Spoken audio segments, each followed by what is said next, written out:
Jeff Keenan here. Today I wanted to talk about my home EV charger installs. So when I got my first Tesla Model 3 Performance, I didn't have any level 2 EV charging at my house. I just used the mobile charger and a 120 volt outlet, and I charged that way for about 6 months.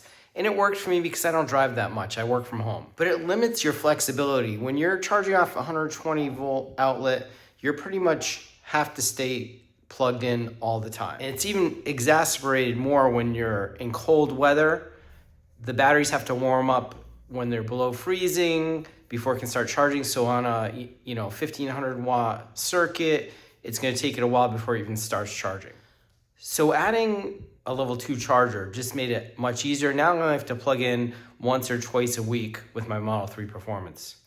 But I knew I'd be getting a Rivian R1T, so I had this ChargePoint HomeFlex charger installed here. I also had this Tesla wall connector Gen 3 with the NACS connector installed for my Tesla. Installing them in these locations makes it easy to charge either in the driveway or in the garage for both vehicles.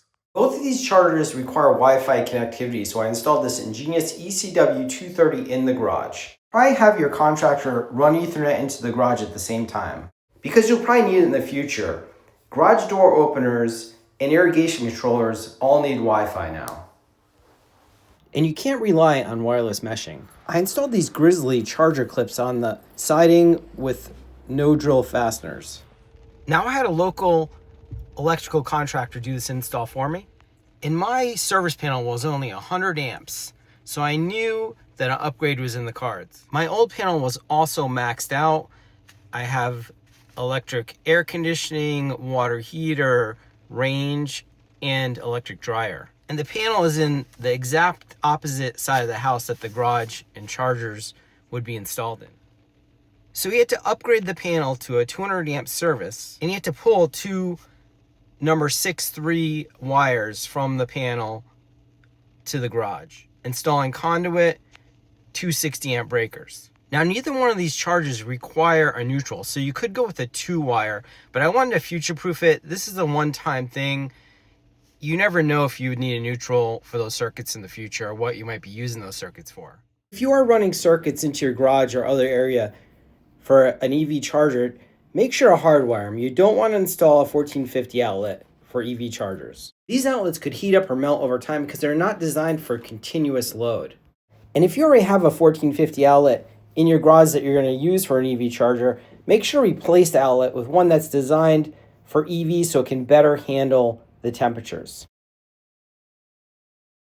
And here's my invoices from the installer. So to upgrade the panel, install one circuit, it was $43.50.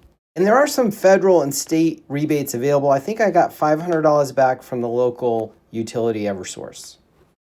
And yes, I could have just run one 60 amp circuit into the garage and used 2 Tesla wall connectors with PowerShare. But since he was already installing the conduit and pulling the wire for the first install, it was only about $1,000 more to pull that second 60 amp circuit into the garage. And both of these chargers have been working flawlessly. I haven't had a single issue with either one. And I could have done something with like a dryer outlet splitter, but it would have still required some conduit into the garage. And if you're going to do something like that, might as well do it right and upgrade the panel so in the future you'll have slots for more breakers. There you go. There's my home charger install. It's working great for me.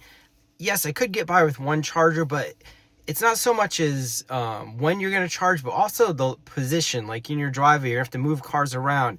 The way I have them laid out, I can charge the Rivian over on that side, the Tesla on this side, and have a little more flexibility. Remember to like and subscribe for more videos about Tesla, Rivian, Wi-Fi, and tech products.